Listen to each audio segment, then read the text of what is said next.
ఏదో చెప్పాలని వచ్చి ఆలోచిస్తావేంటి మీనాక్షి? చెప్పు. అను పెళ్లికి సంబంధించి ఓ విషయం మీతో మాట్లాడాలి.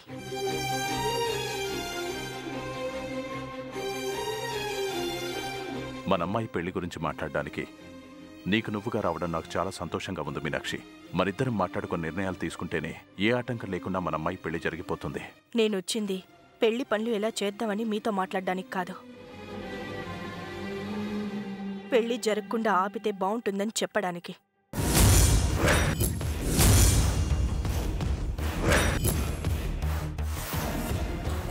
ఏం చెప్తున్నావు మీనాక్షి? ఆడపిల్లకి పెళ్ళంటే గారాబంగా పెరిగిన వాతావరణం నుంచి జీవితాన్ని అనుభవించాల్సిన పరిస్థితుల్లోకి పంపడం.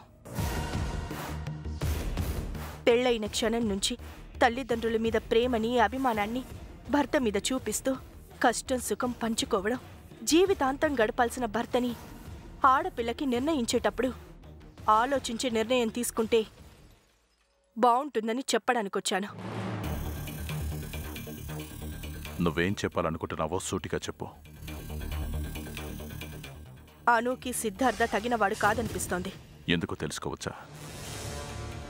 సిద్ధార్థ అనేవాడు అను మీద ప్రేమతో ఇష్టంతో పెళ్లి చేసుకోవాలనుకోవడం లేదు, మీ మీద పగతో.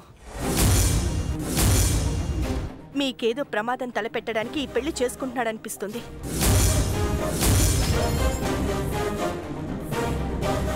నీ మాటల్లోని అంతరార్థం నాకిప్పుడు అర్థమైంది మీనాక్షి. జరిగిన విషయం జైనితో చెప్పి ఉంటాడు. అవును. ప్రేమ, కోపం, ద్వేషం, సంతోషం, ఎన్నో భావోద్వేగాల సమాహారమే మనిషి జీవితం. పెరిగిన వాతావరణం, అనుభవించిన పరిస్థితులు ఒక మనిషి ప్రవర్తనని, మనస్తత్వాన్ని నిర్ణయిస్తాయి. నిత్య నన్ను ఎంతగా ప్రేమించిందో నాకు తెలుసు.